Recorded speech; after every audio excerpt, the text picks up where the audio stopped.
Ladies and gentlemen, you are listening to Life Well Lived by Omobola Stephen.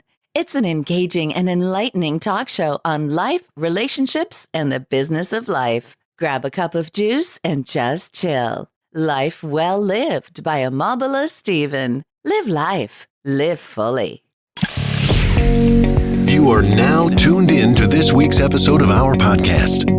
Today we are going to interview some of the greatest and most influential minds in our field. By sharing our collective expertise, we will show you how to harness, control, and use your own skill set to achieve ultimate success and live the life you want. And now, please welcome your host.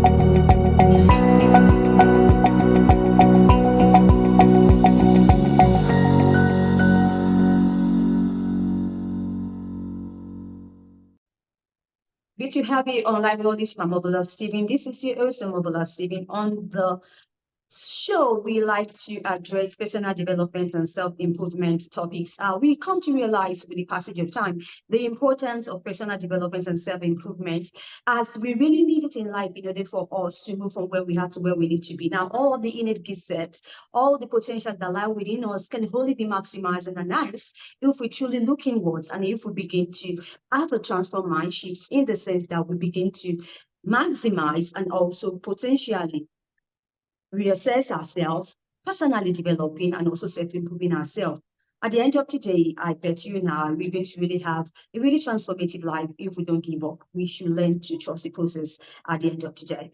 On Library by Mobile City, we focus on disruptive mindset conversations that is going to transform you from where you are to where you need to be. Today, I have Lollies, who is an esteemed certified facilitator in family constellations and systemic coaching. Welcome to the show, Lollies.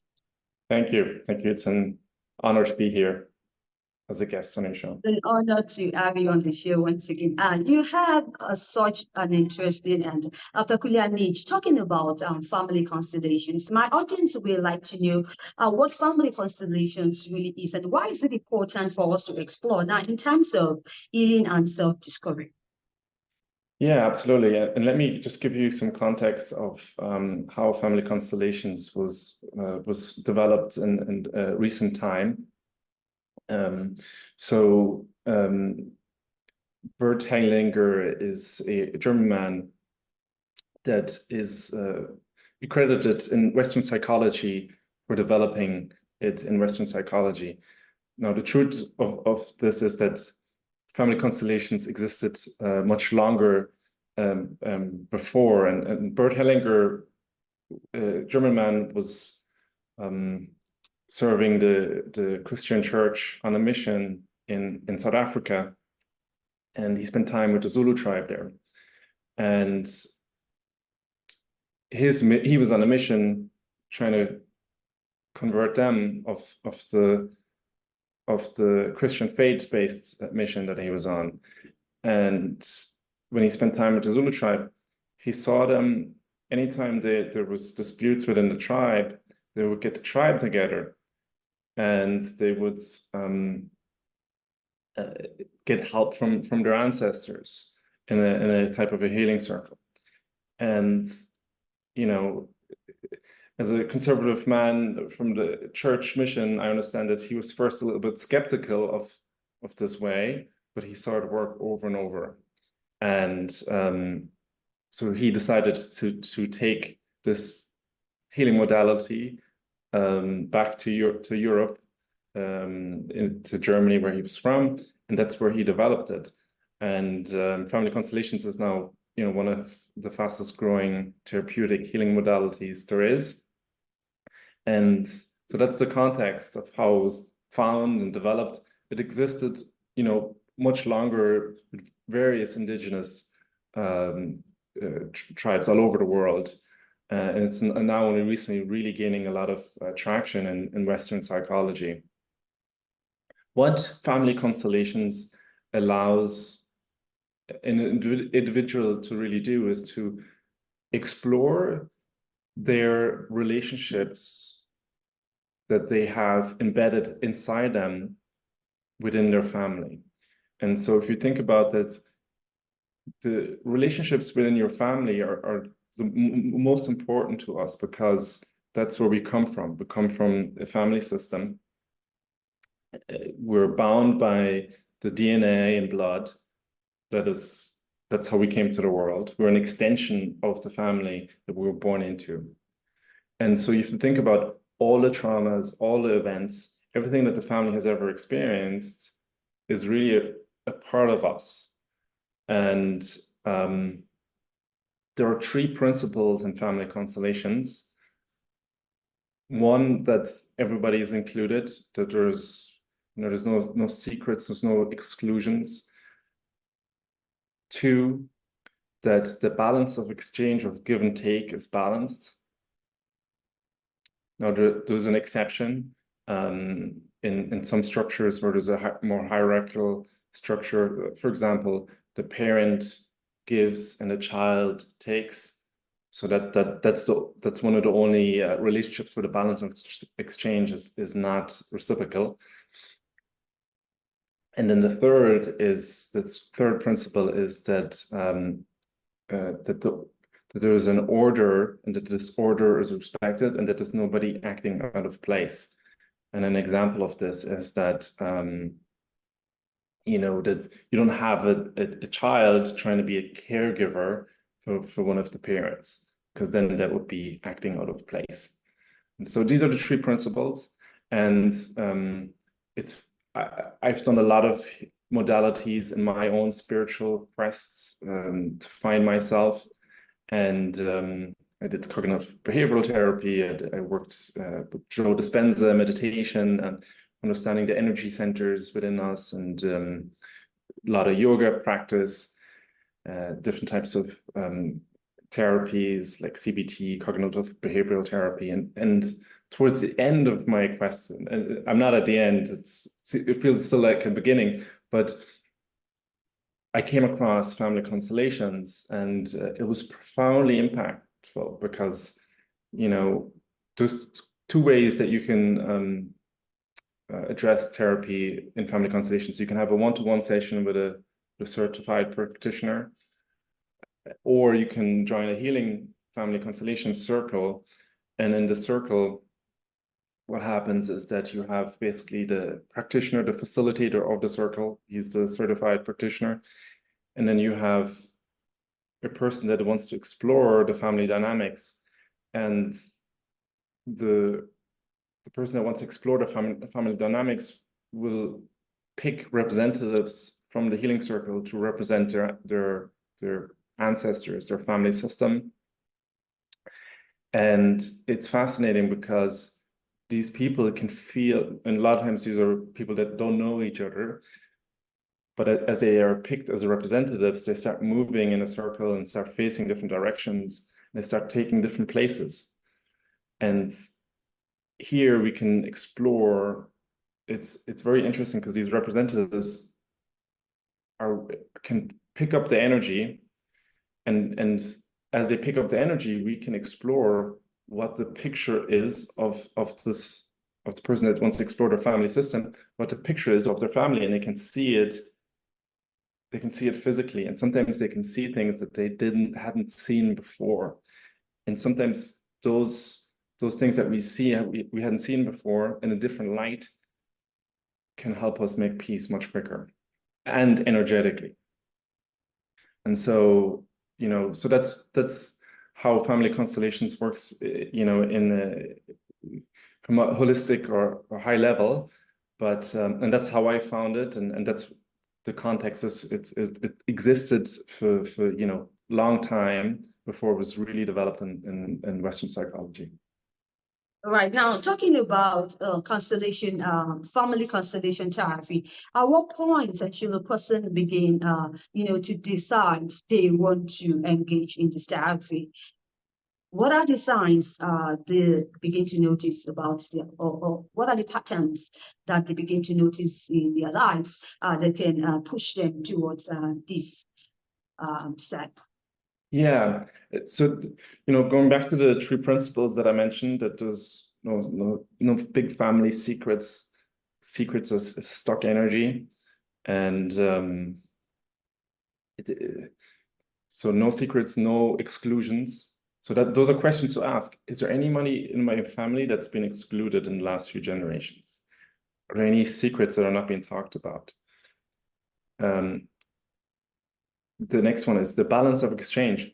Do I have trouble receiving love from people, receiving gifts, receiving, compliments? Am I receiving from people or from my environment, or am I constantly giving and not receiving?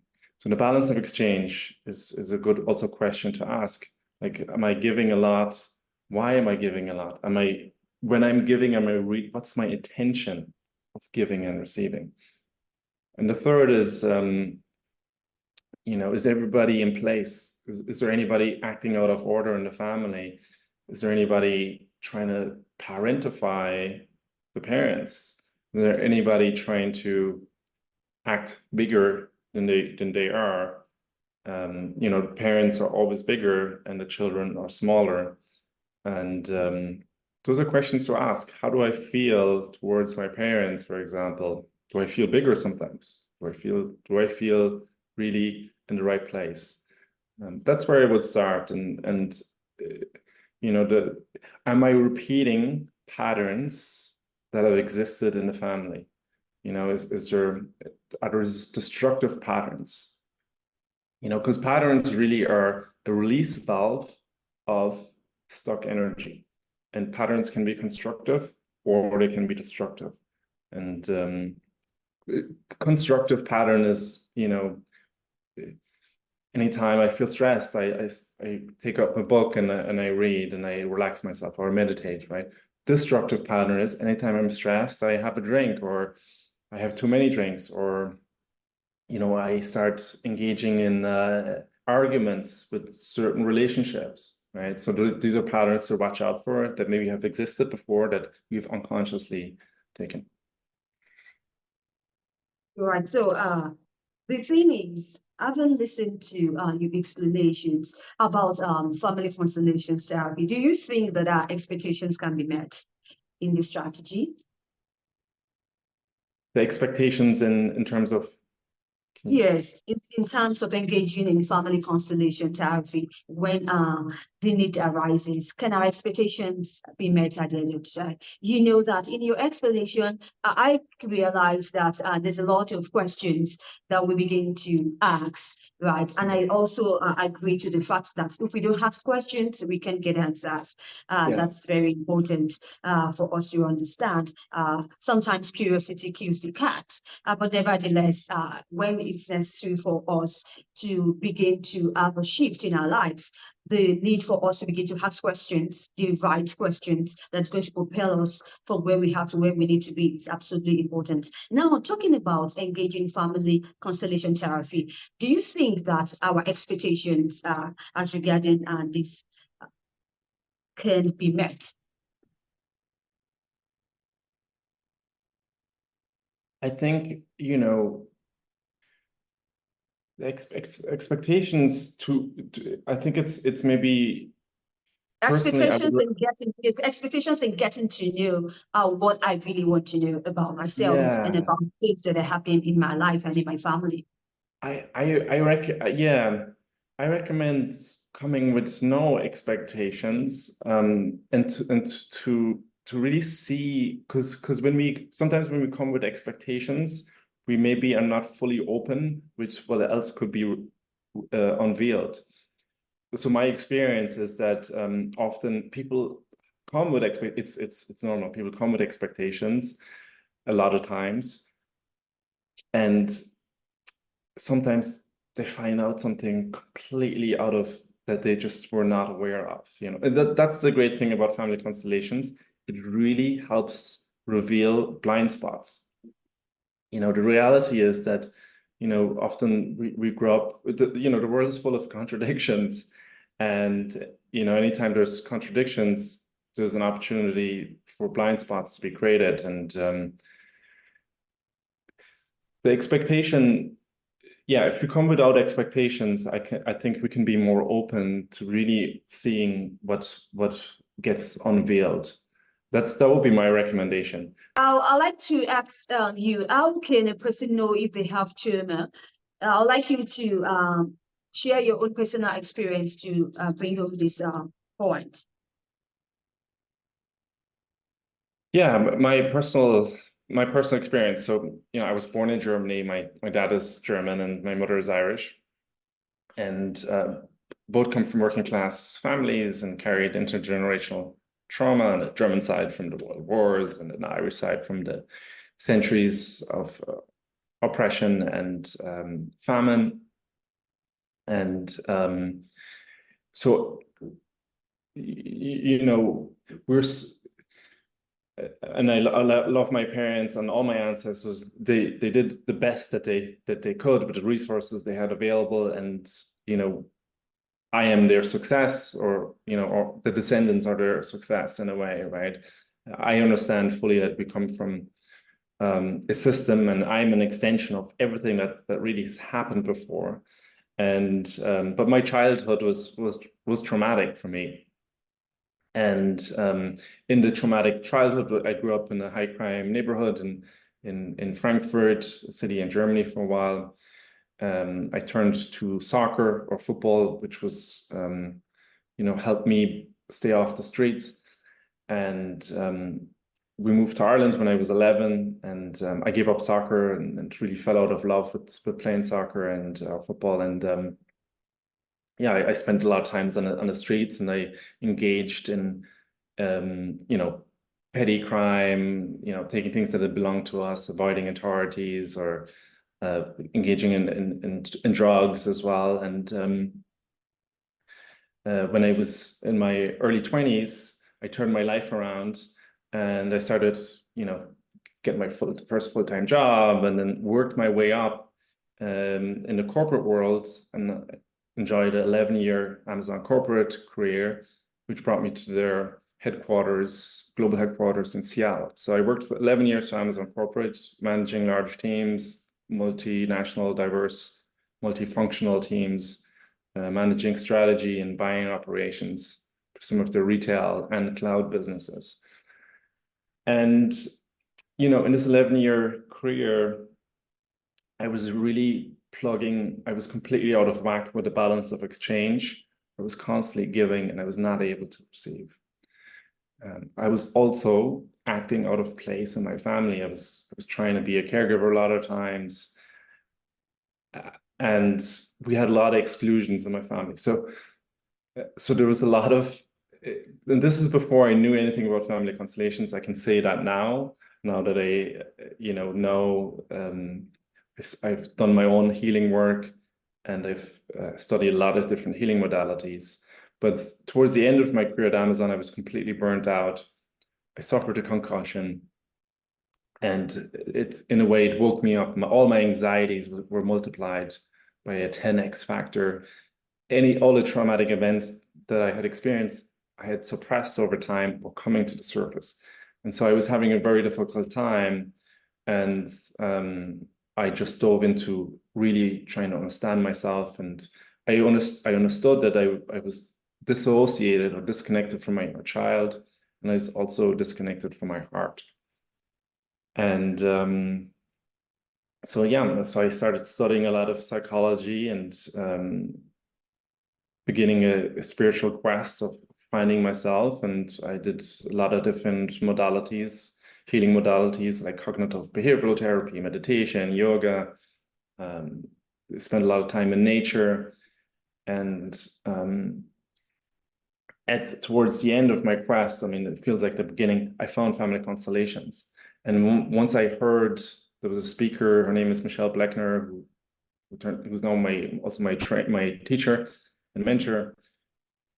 I've heard her speak at a Tony Robbins event in front of 500 people, and she did family constellations on the stage, and I saw it have a profound impact on people, and it completely resonated with me. It was like, everything I'd been searching for was now here in family constellations. So I dove into family constellations. I got certified as a family constellation practitioner. I was able to heal a lot of my own intergenerational trauma that I was carrying, and it resonated with me so much. It really opened my heart, and I recognized this was my calling.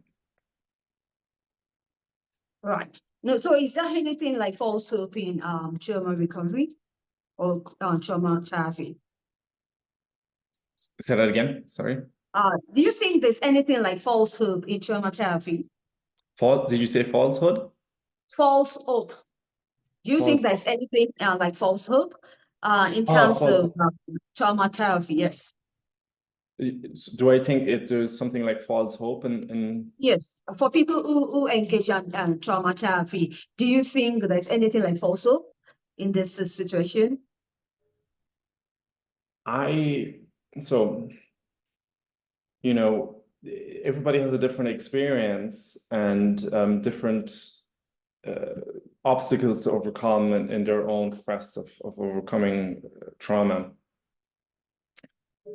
I truly believe that, you know, people can heal. I truly believe that, and you know, I don't know. I don't know if there's such a thing as false hope. I think there's wishful thinking sometimes, and wishful thinking, maybe it's related to that, but it's that we go to one session and then we don't have to deal with it anymore and we're healed. It's not the case. It's a lot of work, and so for some people they can get healed in one session, but sometimes for some people it takes many years. It takes a lot of work. It's a commitment. It's a dedication in some cases. Right. Thanks so much, Christensen Lollies, for your thoughts on talking about family constellations. Very important topic for us to explore, especially in this time. Do you have any projects you like to share with the audience? Yeah, absolutely. So I'm a family constellations practitioner. I do one-to-one sessions and group sessions. I also do online group sessions.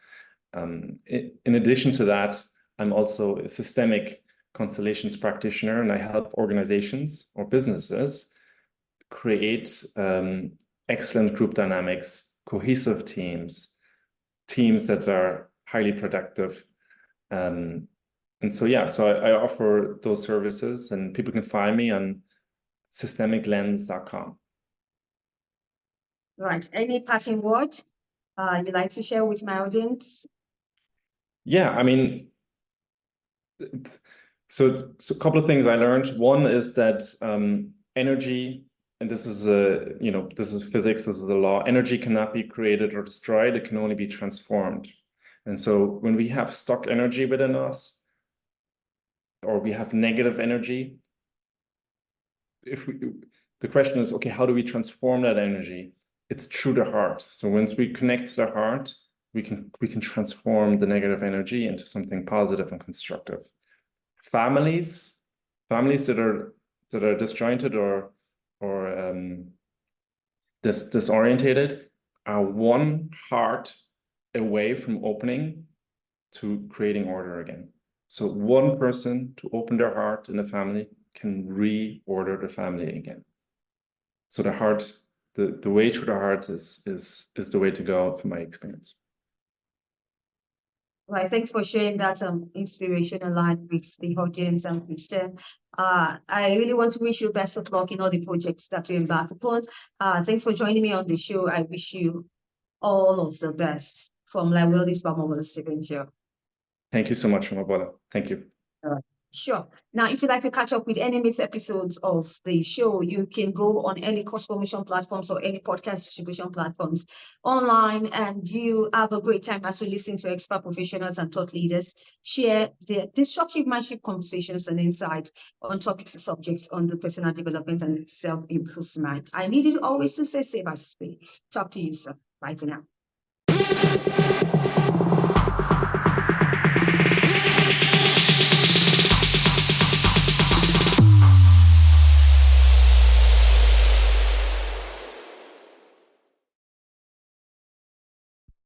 If you enjoyed today's episode, make sure you subscribe and leave us a review.